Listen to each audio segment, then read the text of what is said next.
ருக்னா பபூஸ்த விமுக்த ரோகாக, கண் தெரியாதவர்கள்லாம் சீனிவாசன சரணம் அடைகிறார். கண் தெரிய ஆரம்பிக்கிறது. ரோகிகள் எப்பேற்பட்ட ரோகிகள் வந்தாலும் ரோகங்கள்லாம் நிவர்த்தி ஆகிறது. புத்திரபாக்கியம் இல்லாதவாள் வரா, சத்புத்திரன் உண்டார். பீஷ்மாச்சாரியாலேயே புத்திரனாக கொடுத்தார் ரங்கநாதன் சந்தனு மகாராஜனுக்கு. சந்தனு மகாராஜன் துலா மாசத்திலே ஸ்ரீரங்கத்துல வந்திருந்து எம்பெருமானுக்கு சந்தனு மண்டபம்ங்கிற மண்டப நிர்மாணம் பண்ணி மாசம் பூரா திருவாராதனம் பண்ணி போனார். பீஷ்மர் புத்திரனாக பிறக்கிறார். எப்பேற்பட்ட பித்ரு பக்தன். அந்த பீஷ்மர கூட ஆச்சரியமான ஒரு புத்திரன் எம்பெருமான். இவர் ஒரு மாசம் தள்ளி திருவராதனம் பண்ணாரா பண்ணலையான்னு தெரியாது. யாரு? அனந்த சூரியன் ஒருவர், தோட்டாரம்மாள் அவருடைய தேவி. இந்த 2 பேருமாக திருவேங்கடமுடியான சேவிக்க வந்திருக்கிறார். காமியார்த்தத்தோட இல்லை, குலதெய்வமாச்சேன்னு சேவிக்க வந்திருக்கிறார்.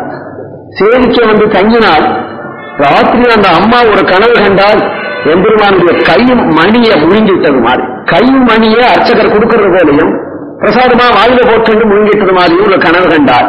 தீர்த்தம் கொடுப்பா, துளசி கொடுப்பா, சடாரிய தலைமையில வைப்பா, மணிய கையில கொடுப்பாளா, கொடுத்தாலாம் வாயில போட்டு முழுங்க முடியுமா என்று ஆச்சரியப்பட்டு பக்தான் இடத்துல சொல்றா, இப்படி ஒரு கனவு கண்டே, என்னவோமா எம்பெருமானுடைய திருவிளையாடல் ஏதோ நமக்கு பரமானுகிரகம் பண்ண போறாருன்னு அர்த்தமார் என்று சொல்லிவிட்டு கோவிலுக்கு வரா.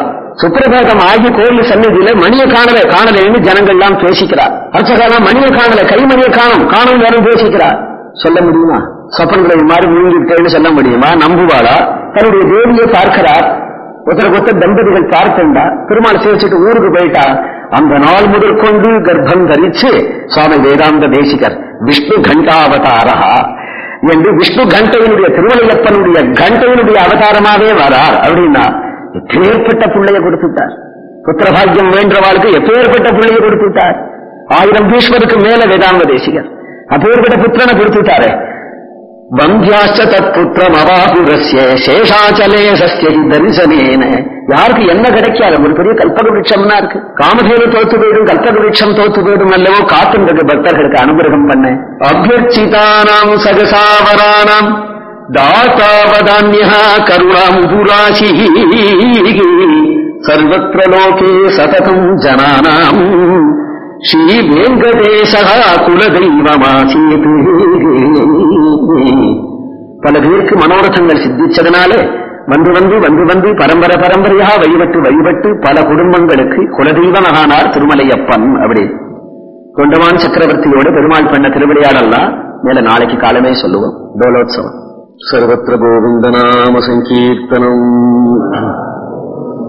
ரங்கே சமாம் பாஹி ரங்கே சமாம் பாஹி ரங்கே சமாம் பாஹி ரங்க பிரபோ மாம் பாஹி ரங்கே சமாம் பாஹி ரங்கே சமாம் பாஹி ரங்கே சமாம் பாஹி ரங்கே சமாம் பாஹி ரங்கே சமாம் பாஹி ரங்க பிரபோ ரங்கே சமாம் பாஹி பாஹி ரங்கே சமாம் பாஹி ரங்க பிரபோ ரங்கே சமாம் பாஹி ரங்கே சமாம் பாஹி ரங்கே சமாம் பாஹி ரங்க பிரபோ சமாம் பாஹி ரங்கே சமாம் பாஹி ரங்கே சமாம் பாஹி ரங்க பிரபோ ரங்கே சமாம் பாஹி ரங்கே சமாம் பாஹி ரங்கே சமாம் பாஹி ரங்க பிரபோ மாம் பாஹி ரங்கே சமாம் பாஹி ரங்கே சமாம் பாஹி ரங்க பிரபோ.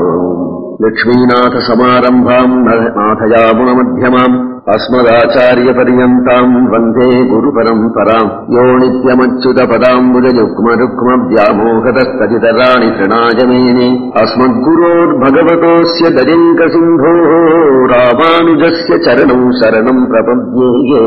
பூதம் சதஸ்த மகதாக்வஜ பட்டநாத ஸ்ரீ பக்திசார குலசேகர யோகிவாகானி பக்தாங்கிருதேவ பரகால யதீந்திரமிஸ்ரான் ஸ்ரீமத் பராங்குசமுனிம் பிரணதோஸ்மி நித்யம்.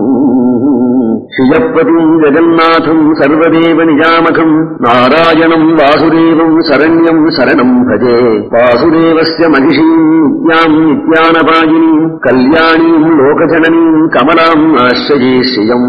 அனந்தம் கருடம் செய்வ ததான்யான் விஷ்ணுபாஷதானி நித்ய கைங்கர்ய நிரதான் நமாமி நதவத்சலானி. அவ்யாஜ கருணா சிந்தூன் ஆஸ்ரித பிராண தத்பரான் அனன்ய நிஷ்டான் ஸ்ரீஜானேர் பக்தான் அஸ்மத் குரும் பஜே அவ்யாஜ பிரேம சம்பூர்ணம் அந்யரோஷ பரான்முகம் வாசுதேவ பிரியம் சுத்தம் வந்தே வைஷ்ணவ மண்டலம் இருப்பிடம் வைகுண்டம் வேங்கடம் மாலிடும் சோலை என்னும் பொறுப்பிடம் மாயனுக்கென்பர் நல்லோர் அவை தன்னுடன் வந்து இருப்பிடம் மாயன் ராமானுஜன் மனத்து இன்று அவன் வந்து இருப்பிடம் எந்த இதயத்துள்ளே தனக்கின் புறவே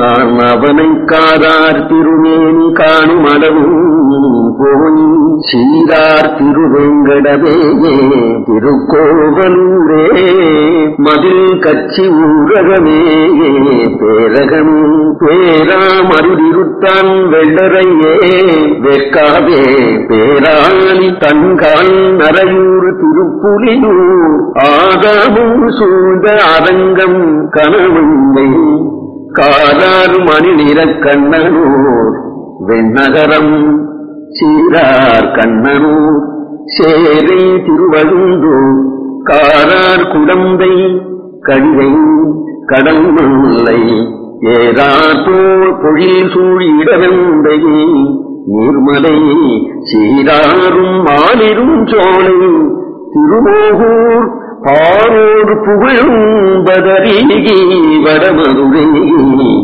ஊராய எல்லாம் ஒழியாமே நான் அவனை ஓரானை கொம்புழித்து ஓரானை கொள்விடுத்த சீரானை செங்கல் நெறியானை தேதுழாய்த்தாரானை தாமரை போல் கண்ணானை என்னாலும் சீர் பேராயிரமும் திகற்றி பெரும் தெருவே ஊராரிகளிலும் ஊராரொழியே நாம் வாரார் பூம்பெண்ணை மடல் சர்வத்திர கோவிந்த நாம சங்கீர்த்தனம். சிவப்பதியான பகவான் சம்சாரிகளான ஜீவகோட்டிகளை உத்தாரணம் செய்ய வேண்டி ஆதிசேஷனையே திருமலையாக ஆக்கி அங்கு எழுந்துகளிருக்கிறான். தொண்டமான் சக்கரவர்த்தி என்கின்ற பரமபக்தனுக்கு அம்பரீஷ ருக்மாங்கனிகளைப் போன்ற பரமபாகவதன் அவன் அர்ஜுனனிடத்திலேயும் சுக்ரீவனிடத்திலேயும் பழகினர் போல நண்பனாக ஏற்றுக்கொண்டு பகவான் திருமலையில் எழுந்துகளிருக்கிறான். அத்தகைய தொண்டமான் என்கின்ற பரமபாகவதனான அரசனுடன் அவனுக்கு அருள் செய்து அவன் செய்த திவ்ய லீலைகள், பகவான் செய்யக்கூடிய திவ்ய லீலைகள், சக்கரவர்த்தி பகவானை ஆச்சரியமான ஆலயம் அமைத்து நித்தியோத்சவ பட்சோத்சவ மாசோத்சவ பிரம்மோத்சவாதிகள் செய்து கொண்டு வழிபட்டுக் கொண்டிருக்கிறான். பகவான் அந்த திவ்ய ஆலயத்தில் இருந்து கொண்டு எல்லா பக்தர்களுக்கும் அருள் பாலித்துக் கொண்டிருக்கிறான். பக்தர்கள் ஆர்த்தர்கள் அர்த்தார்த்திகள் வித்யாசுகள் ஞானிகள் என்கின்ற பேதம் எப்பொழுதுமே உண்டு. பல பலன்களுக்கு கருதி வருகின்றவர்கள், தங்களுடைய ஆபத்து துன்பம் தீர வேணும் என்று வருகின்றவர்கள், மோட்சம் வேணும் என்று வருகின்றவர்கள், ஒரு காரணமும் பலனும் இல்லாதபடி பக்தியே உத்தேசியமாக ஈடுபடுறவர்கள். பலவிதமான பக்தர்கள் இவர்கள் ஆர்த்தி தாங்காம ரோகங்களால கஷ்டப்பட்டு வயிற்றுவலி முதலிய பாதைகளால ஓடி வந்து திருமலையப்பனை சேவிக்கிறாரோ அவர்களுக்கு வியாதியெல்லாம் தீர்றது. இவர்கள் புத்திரன் முதலிய பலனை உத்தேசித்து எம்பெருமான சரணமடைகிறார்களோ அவர்களுக்கு காமியார்த்தங்கள் பலிக்கிறது. இவர்கள் கைவல்யம் வேணும் என்று ஞானம் வேணும் என்று திருமலையில பகவானை சேவிக்கிறார்களோ அவர்களுக்கு ஞானம் உண்டாகிறது. இவர்கள் எம்பெருமானிடத்தில் பரம பக்தி வேணும் பிரேம வேணும் என்று வேறு புருஷார்த்தங்களை மதிக்காம சேவிக்கிறார்களோ அவர்களுக்கு அதுவே உத்தேசமாயிருக்கிற பரமபாகவதோத்தமர்களுக்கு அந்த பக்தியும் புஷ்டியாக அனுபவிக்க பிராப்தமாகிறது என்று அன்றும் இன்றும் என்றும் எம்பெருமான் அங்கு எழுந்துள்ளி அவரவர்களுடைய மனோபாவத்துக்கு தக்கபடி அருள்பாலித்துக் கொண்டிருக்கிறார். பரம்பரையாக நம்முடைய எந்தை தந்தை தந்தை தம் மூத்தப்பன் திருமலைக்கு போய் எம்பெருமான வழிபடுவது அப்படிங்கிறது என் தகப்பனார் அவருடைய தகப்பனார் அவருடைய தகப்பனார் அவருடைய தகப்பனார்னு வரும் பொழுது குலதெய்வம்னு ஆயிடும். பகவானுக்கும் அப்போது ஒரு அபிமானம் இருக்குமா, நம்முடைய பக்தனுடைய வம்சத்துல வந்தவன் அப்படிங்கிற ஒரு அபிமானத்தினால் தானே ஆளவந்தார ஆட்கொண்டு இழுத்தார் ரங்கநாதன். ஆளவந்தாரும் அந்த உரிமையோடு பெருமாளிடத்துல வரார். பிதாமகம் நாதமுனின் விலோக்கியே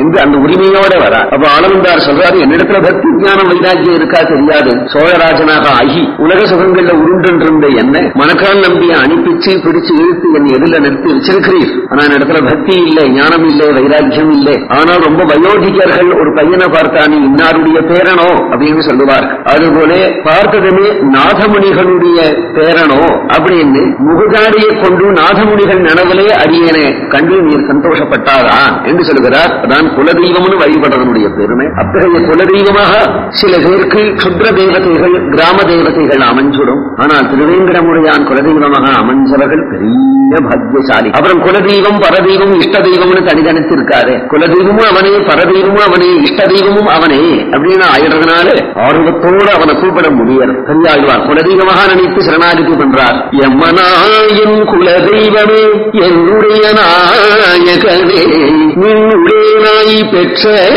நன்மை இவ்வுலகில் ஆறுவார் நம்மன் போலே வீட்டமுக்கும் நாட்டில் உள்ள பாவமெல்லாம் சும்மெனாரே கை தோடி தூர்கள் பாய்ந்தனவேகையே எம்மனா என் குலதெய்வமேகே என்னுடைய நாயகனேகே.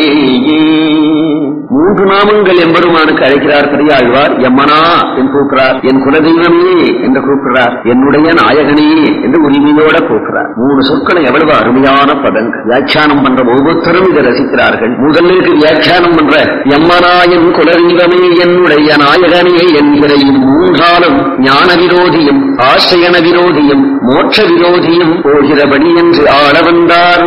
தேகாத்மாபிமானமும் அந்நியசேஷத்துவமும் ஸ்வஸ்வாதந்திரியமும் கழிந்தபடி என்று உடையவர் உபேயமும் உபாயமும் பரதேவதையும் என்றுமாம் என்று சுவாமி பெரியவாச்சான் பிள்ளை. ஆளவந்தார் என்ன அர்த்தம் சாதிப்பார், உடையவர் என்ன அர்த்தம் சாதிப்பார், தான் என்ன அர்த்தம் சாதிக்கிறேன் என்கின்றதை தொடுத்து கொடுக்கிறார். இந்த இடம் சொல்லு இருக்கு, அர்த்தம் தெரியாம சொன்னா கூட இருக்கிறது.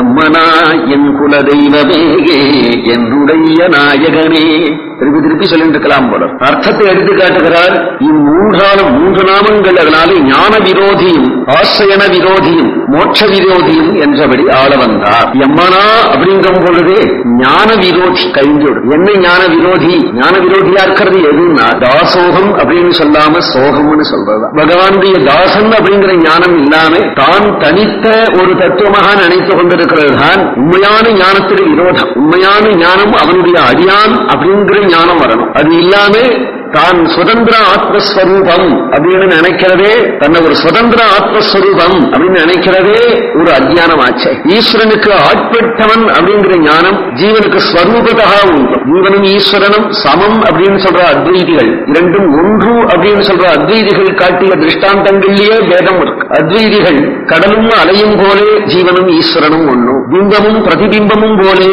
ஜீவனும் ஈஸ்வரனும் ஒண்ணு, அதிஷ்டானமும் பிரமையும் போலே ஜீவனும் ஈஸ்வரனும் ஒண்ணு, அல்லது மகாகாசமும் கடாகாசமும் போலே ஜீவனும் ஈஸ்வரனும் ஒண்ணு என்று சில திருஷ்டாந்தங்களை காட்டுறார். மகாகாசமே குடத்துக்குள்